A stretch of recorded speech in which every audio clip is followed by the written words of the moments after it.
Hello guys! Today, tuturuan ko kayo on how to divide polynomial by another polynomial. Okay, let's start. Polynomial by a polynomial with more than one term.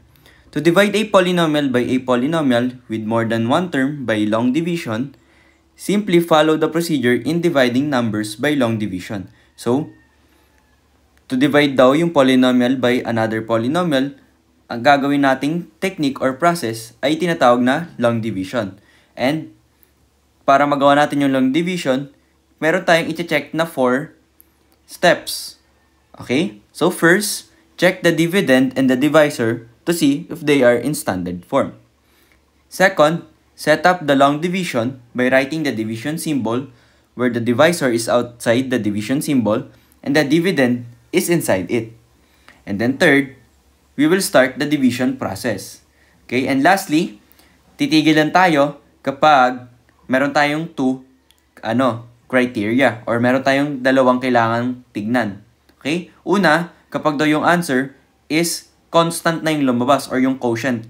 Or kung nag-arrive na tayo na constant term na lang siya, yung mga number natin na 1, 2, 3, 4, and so on and so forth. Basta real number, kahit negative number ba siya. Basta constant term. And lastly, yung pangalawang criteria naman is kapag yung exponent ng divisor is mas malaki na sa exponent ng ating dividend. Dahil hindi na natin siya ma-divide pa. Okay? So, to further understand this procedure or on how to do yung long division, we will have 2 examples. Okay? For our example number 1, divide x squared minus 3x minus 10 by x plus 2. So, first, identify muna natin ano yung dividend, ano yung divisor. So, dito ang magiging palatandaan natin is itong word na by. Okay? So, after nung word na by, siya palagi yung ating divisor. So, in this case, yung x plus 2 yung ating divisor. Okay? And sabi sa procedure natin kanina, to set up this 2 polynomials na meron tayo, yung ating divisor daw is outside the division symbol. And eto, syempre, yung natira, yung x squared minus 3x minus 10, siya na yung dividend natin automatically. Okay? So, yung x squared minus 3x minus 10 naman daw, siya naman yung nasa loob ng ating division symbol. Okay? So, pwede nyo ring i-check kung naka-standard form siya and I already check it bago ko i-explain sa inyo and naka-standard form na siya. Okay? So, sulat natin, we have x plus 2, the divisor sa labas. And then, the division symbol, which is, ang nasa loob naman ito is the dividend, which is yung x squared minus 3x minus 10. Okay? So, baba lang natin to onte. Ayan.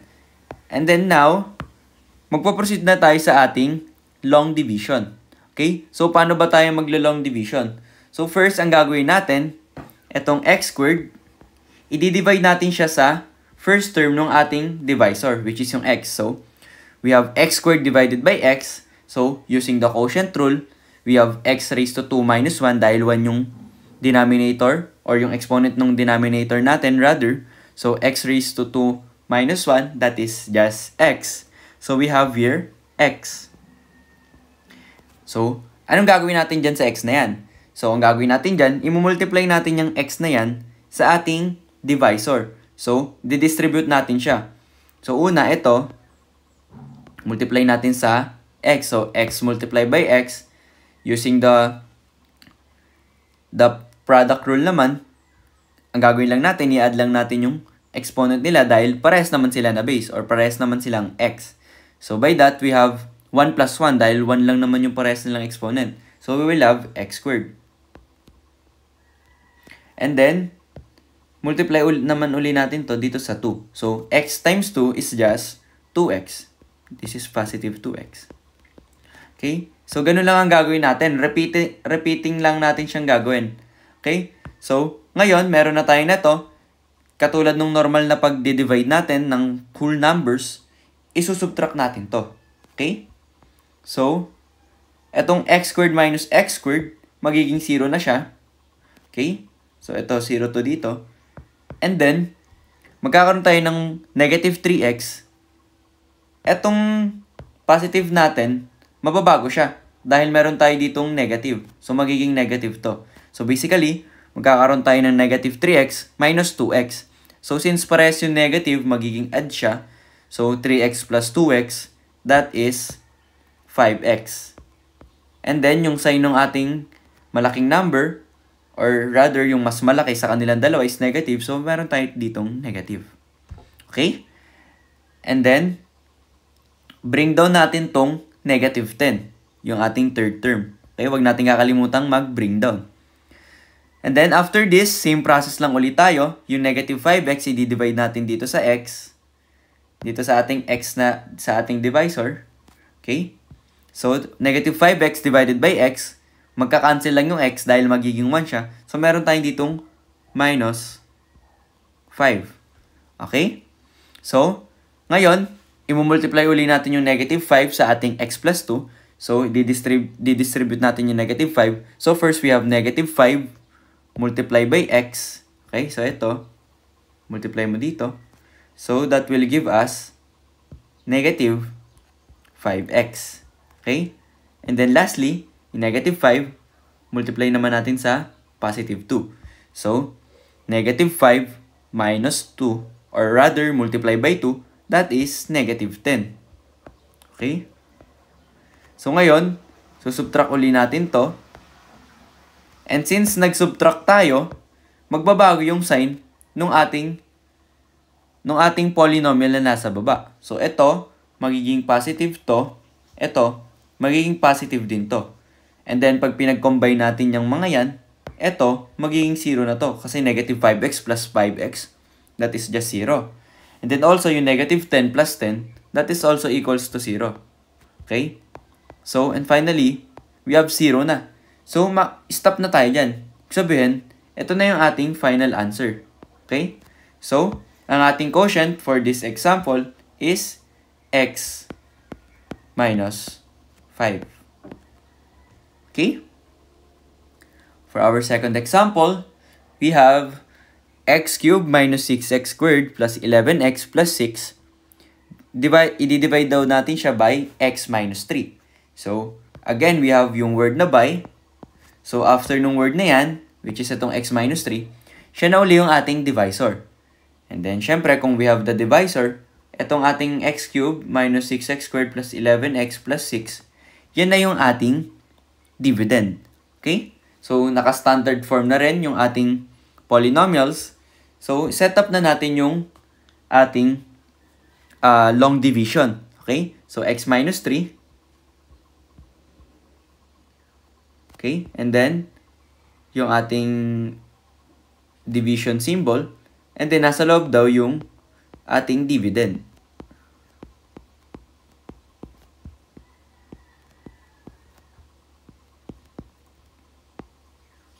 Ayan. So, same process lang yung gagawin natin tulad nung sa ating example number 1. So, etong x cube, i-divide natin siya dito sa x or yung first term ng ating divisor. So, x cubed divided by x. So, magiging 3 minus 1 lang uli siya dahil quotient rule. So, magkakaroon tayo dito ng x squared. Okay? And then, distribute uli natin to. Multiply natin dito and also dito. So, we have x squared times x. That is x cubed. And then, x cubed minus, multiply by negative 3 rather. That is negative 3x squared. Okay? So, ima-minus natin tong terms na to. So, etong x cube magiging negative. And ito namang ating negative 3x squared magiging positive. So, pag kinumbine natin yan, etong x cube minus x cube, that is just equals to 0. And then, we have negative 6x squared plus 3x squared. So, ano lang siya, addition of monomials. So, that will give us negative 3x squared. Okay? Then, bring down natin yung positive 11x. And then next, same process lang uli. We have negative 3x squared divided by x. That is just equals to, or that is just equal to negative 3x. Okay? And then, didistribute ulit natin yung negative 3x sa ating divisor. So, negative 3x times x, we have negative 3x squared. And then, negative 3x times negative 3, that is positive 9x. Okay, and then subtract lang uli natin to. So, magbabago yung sign ng ating nasa babang term. Ito magiging positive. Ito magiging negative na to. Okay?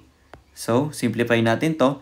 Negative 3x squared plus 3x squared. So, that is just equals to 0.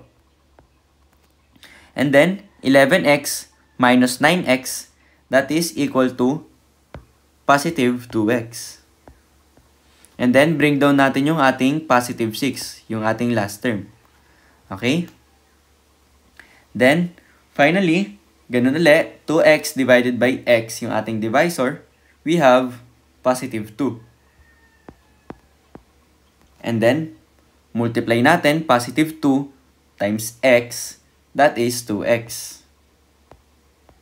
And then, 2 times negative 3, that is negative 6. Okay? So, simplifying this, subtract ulit natin to. So, eto, magbabago to ng sign yung negative 2x, eto magiging positive.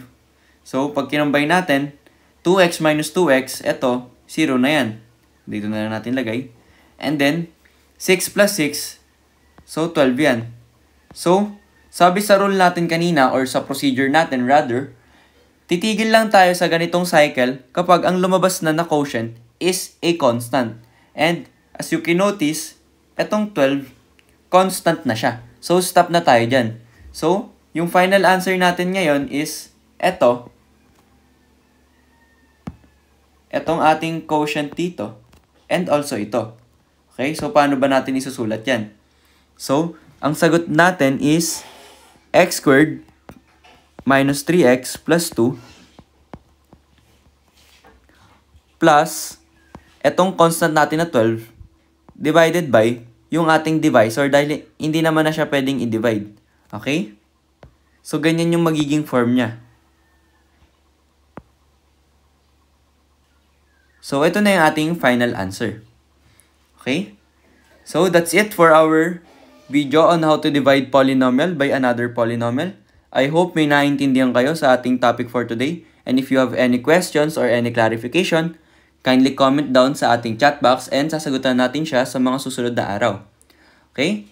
So, yun na lamang and maraming salamat sa panonood.